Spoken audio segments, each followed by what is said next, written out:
정조 13년 1789 대구부 객사읍 양령시. 봄 양령시가 열린 대구장은 팔도에서 몰려든 보부상의 보찜과 등짐으로 그야말로 인산인해였습니다. 그 한복판에 시전 상인 둘이 무릎을 꿇고 있었습니다. 그리고 그 앞에 선 자는 양반도 아니요 사내도 아닙니다. 두 뺨이 떡처럼 부풀고 등이 약간 굽은 한눈에 보아도 볼품없는 여인이었습니다. 그녀가 입을 열었습니다.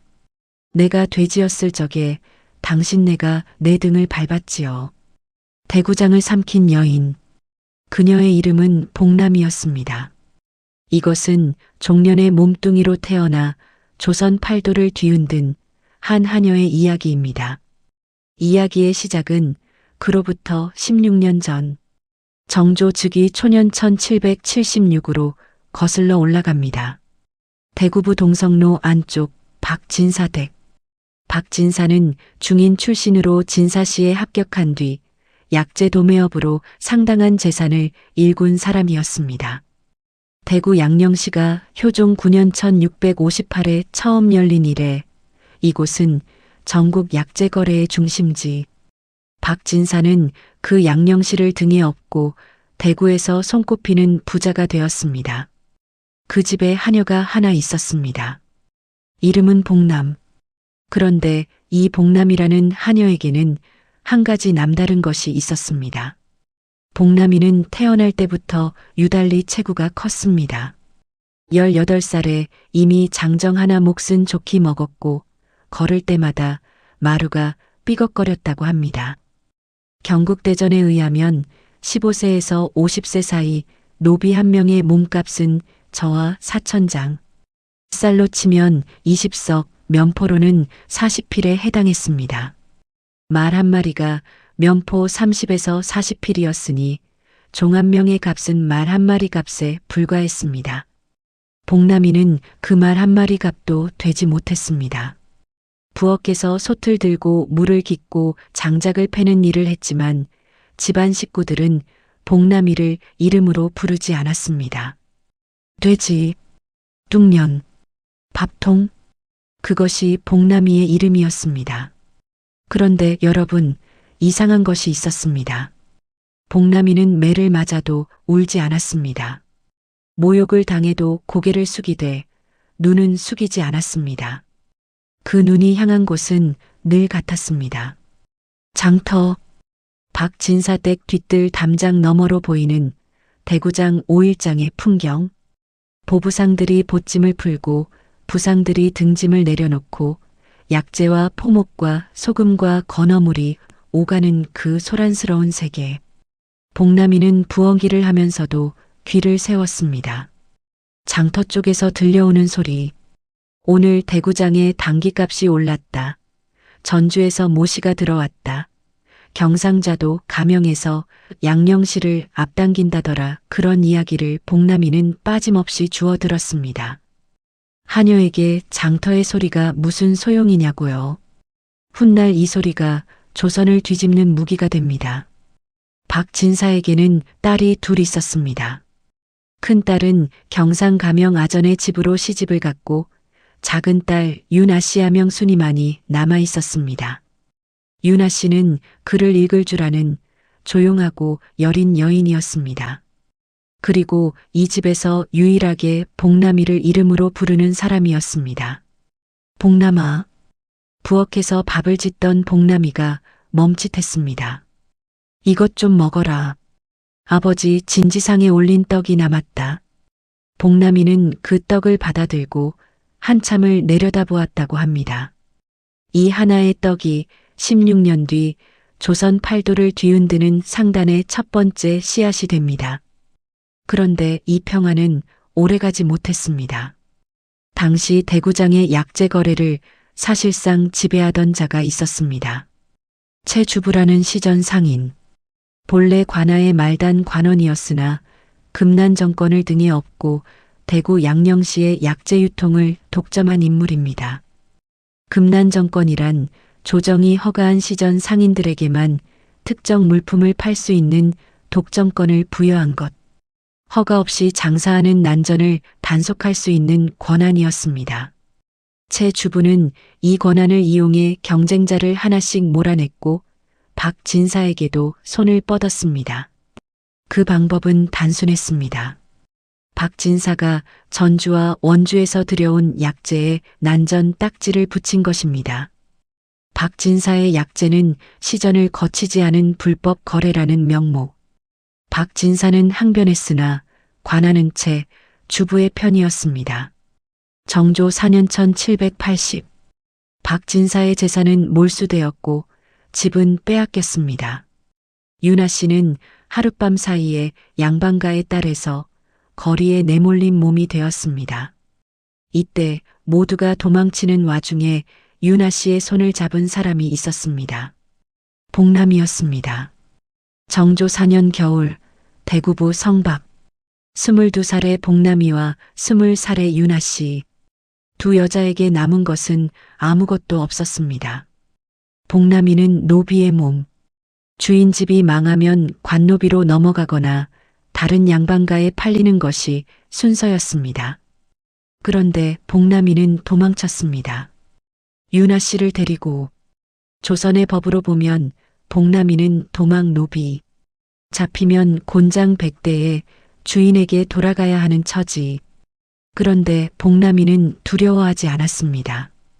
윤아 씨가 물었습니다. 복남아, 어디로 가느냐? 복남이가 대답했습니다. 아씨, 장에 가야지요. 하녀가 장에 간다? 종의 몸으로 노잣돈 한 푼 없이? 그런데 복남이에게는 돈보다 값진 것이 있었습니다. 복남이가 가진 것은 10여 년간 부엌에서 주워들은 장터의 소리였습니다. 대구 양령시는 봄과 가을 1년에 2번 열렸습니다. 효종 9년 1658일에 전국 최대의 약재 시장으로 경상좌도와 우도는 물론 전라도, 강원도에서까지 약재꾼들이 모여들었습니다. 복남이는 그 흐름을 알고 있었습니다. 어느 계절에 당기값이 오르고 언제 감초가 떨어지며 전주 양령시와 원주 양령시의 시세 차이가 얼마인지. 보부상들은 두 부류입니다. 보찜장수 보상은 비단, 금은 세공품, 필묵 같은 고가품을 보자기에 싸서 이고 다녔고, 등짐장수 부상은 소금, 건어물, 토기 같은 무거운 물건을 지게에 져서 다녔습니다. 복남이가 택한 것은 보상도 부상도 아니었습니다. 아씨, 저는 약초를 합니다. 종련이 약초 장사를? 미천도 없이? 복남이의 첫 장사는 이렇게 시작됩니다. 복남이가 가장 먼저 한 일은 대구부 외곽 팔공산 자락을 돌아다니며 야생 약초를 캔 것입니다. 당시 양령시에서 가장 수요가 높되 공급이 부족한 약재 중 하나가 작약이었습니다. 작약은 뿌리를 말려 약으로 쓰는데 재배 작약보다 야생 작약이 약성이 높다 하여 값이 2배 비쌌습니다. 복남이는 열흘간 산을 탔습니다. 22살 장정 못지않은 체력. 뚱뚱한 몸이 여기서 무기가 되었습니다. 남들이 반나절 캐는 양을 복남이는 하루에 캤습니다. 그리고 그 약초를 양령시 시전에 넘기지 않았습니다. 5일장에서 직접 팔았습니다. 난전. 허가 없는 장사. 잡히면 곤장감이었지만 복남이는 한 가지를 꿰뚫고 있었습니다. 5일장에서 소량의 약초를 파는 것은 시전 상인의 눈에 띄지 않는다는 것. 복남이의 첫 수입은 작약뿌리 석 근에, 엽전 20잎, 쌀 한 대도 안 되는 돈이었습니다. 그러나 복남이는 그 돈을 쌀에 쓰지 않았습니다. 그 20잎으로 복남이가 산 것은 놀랍게도 소금이었습니다. 약초를 팔아 소금을 사고 소금을 산골에 팔아 곡식을 받고 곡식을 다음 장에 넘기는 삼각거래. 이것이 복남이의 장사 원리였습니다. 대구장에서 소금 한 대박은 엽전 5잎. 그런데 팔공산 너머 산골 마을에서는 소금 한 대박이 좁쌀 2대 값이었습니다. 좁쌀 2대를 다시 대구장에 내다 팔면 엽전 10립, 5잎이 10립이 되고 10립이 20잎이 되었습니다. 윤아 씨는 글을 읽을 줄 알았으므로 장부를 쓰는 일을 맡았습니다. 주인과 종의 관계가 뒤집어진 것이 아닙니다. 두 여자는 서로에게 없는 것을 채워주는 사이가 된 것입니다. 복남이에게는 체력과 장터의 감이 있었고 윤아 씨에게는 글과 셈이 있었습니다. 그러나 이 장사를 계속하기에는 한 가지 치명적인 문제가 있었습니다. 복남이는 아직 종의 몸이었습니다. 조선에서 노비가 양인이 되는 방법, 면천이라 합니다.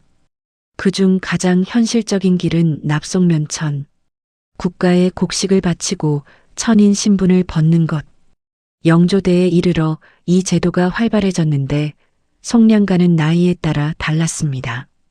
15세에서 30세는 쌀 50석, 31세에서 40세는 그보다 낮아졌으나 여전히 쌀 수십석, 쌀 50석, 당시 쌀 한 섬약 144근의 값이 은 5냥이었으니 50석이면 은 250냥.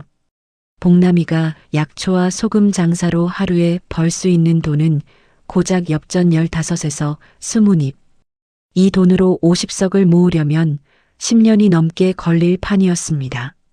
그런데 복남이는 3년 만에 해냈습니다. 어떻게?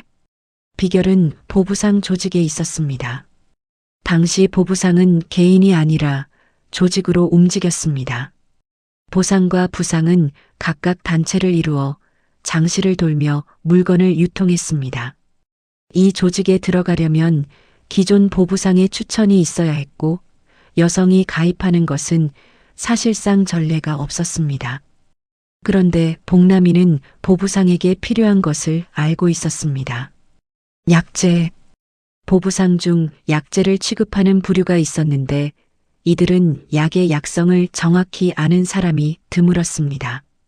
복남이는 박진사 댁에서 10여 년간 귀동량으로 약재 지식을 쌓아온 것이 여기서 빛을 발합니다. 이 단기는 3년 근이 아닙니다. 2년 근이요. 뿌리 갈래가 2개밖에 없지 않소. 대구장 5일장에서 복남이가 보부상 하나에게 이 말을 던진 것이 돌파구가 되었습니다. 약재 감별. 그것이 복남이의 2번째 무기였습니다. 복남이는 보부상들에게 약재의 질을 가려주는 대가로 거래의 중간 수수료를 받기 시작했습니다. 직접 사고 파는 것이 아니라 거래를 붙여주고 수수료를 취하는 것. 오늘날로 치면 중개업이었습니다.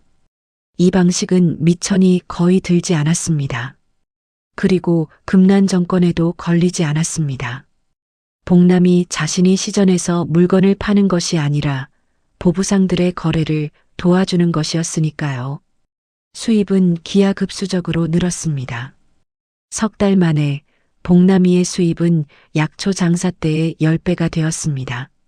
그리고 정조 7년 1783, 25살의 복남이는 마침내 쌀 50석을 모았습니다.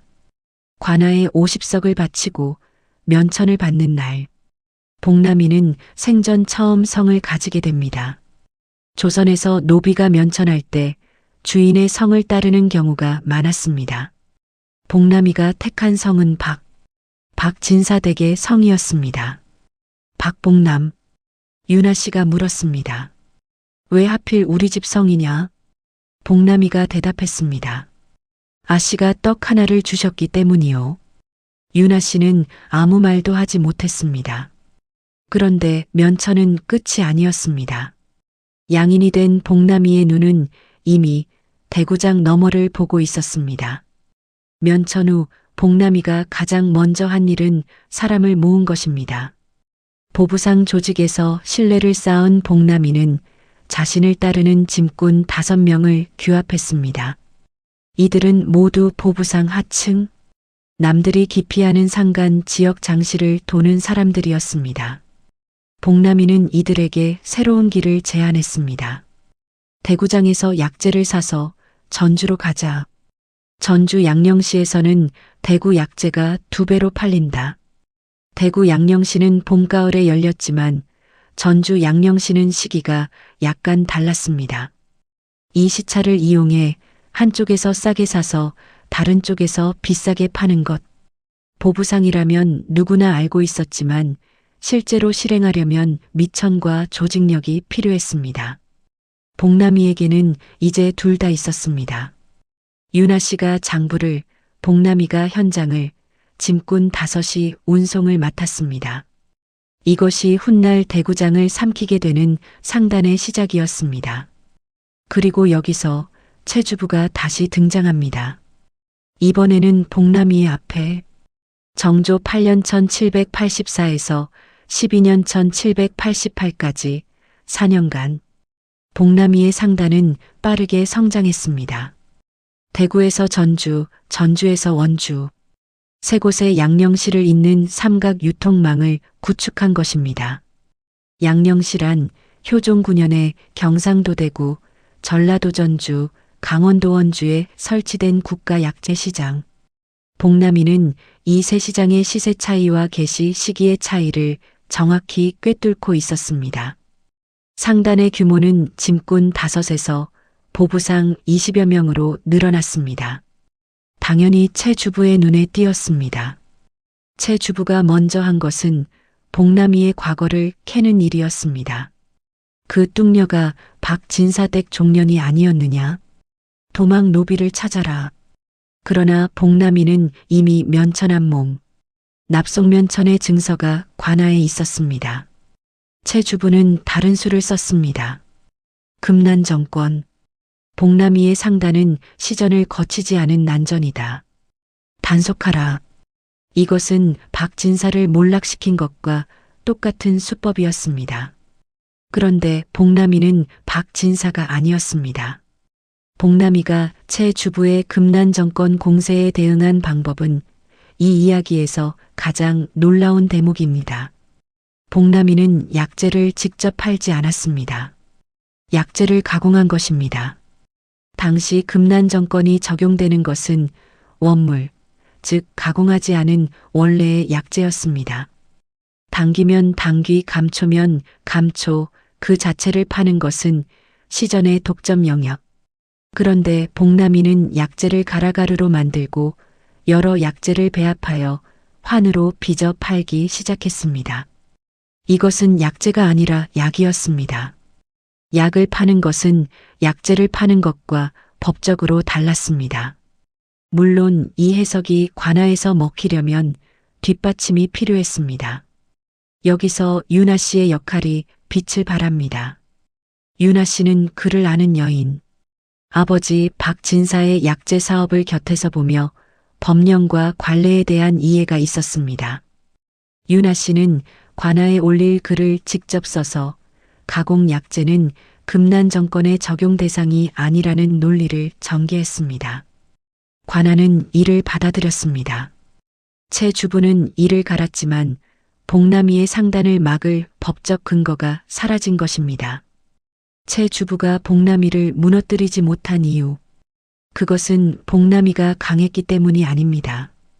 복남이가 규칙을 알았기 때문입니다. 정조 12년 1788에서 13년 1789 사이 정조는 이 무렵 역사적인 조치를 내립니다. 유기전 외의 시전에 대한 금난 정권을 폐지하기 시작한 것. 이것이 훗날 신해통공 1791으로 이어지는 흐름의 시작이었습니다. 금난 정권이 흔들리기 시작하자 최 주부의 독점은 무너지기 시작했습니다. 그리고 복남이의 상단은 그 빈자리를 차지했습니다. 대구 양령시 봄장. 복남이의 상단이 거래한 약재의 양은 최 주부의 시전을 넘어섰습니다. 34살의 박복남. 종년의 몸에서 시작하여 대구장 최대의 상단을 이끄는 여상이 된 것입니다. 그리고 바로 이때 이 이야기의 처음으로 돌아갑니다. 대구장 한복판에서 시전 상인 둘이 무릎을 꿇은 그 장면. 최 주부는 복남이 앞에 끌려 나온 것이 아닙니다. 스스로 온 것입니다. 금난 정권이 무너지고 상단의 세력이 기울자 최 주부는 빚에 쫓기는 신세가 되었습니다. 그리고 대구장에서 돈을 빌릴 수 있는 사람은 이제 복남이밖에 없었습니다. 최 주부가 복남이 앞에 무릎을 꿇었습니다. 복남이 아니 박대인. 이 몸을 살려주시오. 복남이가 한참을 내려다보았습니다. 그리고 입을 열었습니다. 내가 돼지였을 적에 당신네가 내 등을 밟았지요. 장내가 숨을 죽였습니다. 그런데 복남이의 다음 말은 아무도 예상하지 못한 것이었습니다. 일어나시오. 돈을 빌려드리리다. 제 주부의 눈이 휘둥그레졌습니다. 조건이 있소. 앞으로 이 장터에서 누구도 종이라 하여 이름 대신 짐승의 이름으로 부르지 마시오. 그것이 이자요. 복남이는 복수하지 않았습니다. 복수 대신 규칙을 바꾼 것입니다. 복남이의 상단은 이후 어떻게 되었을까? 야담의 기록은 여기서 흐릿해집니다. 다만 정조 말년 대구 양령시의 거래 장부에 박씨 상단이라는 이름이 남아있고 여성 상단주의 이름이 기록된 것은 조선 전체 양령시 역사에서도 극히 이례적인 일이었다 합니다. 윤아 씨는 복남이의 곁에서 장부를 끝까지 맡았고 두 여인은 함께 늙었다고 전합니다. 그런데 이 이야기에서 제가 가장 오래 생각한 것은 복남이의 복수가 아닙니다. 복남이가 뚱뚱한 몸으로 종의 이름으로 아무것도 없이 장터에 선 그날 복남이에게 있었던 것은 무엇이었습니까? 돈이 아닙니다. 인맥도 아닙니다. 귀, 부엌에서 담장 너머로 장터의 소리를 들었던 그 귀, 그리고 떡 하나. 세상이 모두 돼지라고 부를 때 한 사람이 복남아라고 불러준 것. 그 하나의 이름이 종년에게 세상을 뒤집을 이유를 준 것입니다. 사람은 누군가 자기 이름을 불러줄 때 비로소 일어섭니다. 조선 정조 영간 대구장의 뚱녀 하녀가 그러했고 이 이야기를 듣고 계신 여러분의 인생에도 분명 그런 순간이 있을 것입니다. 누군가 당신의 이름을 불러주었던 때 혹시 지금 떠오르는 이름이 있으십니까? 천대받던 뚱녀 하녀 복남이의 이야기 여기까지입니다. 다음 이야기에서는 조선의 또 다른 저작거리에서 여러분이 상상하지 못한 인물이 기다리고 있습니다. 그때까지 편안한 밤 되십시오.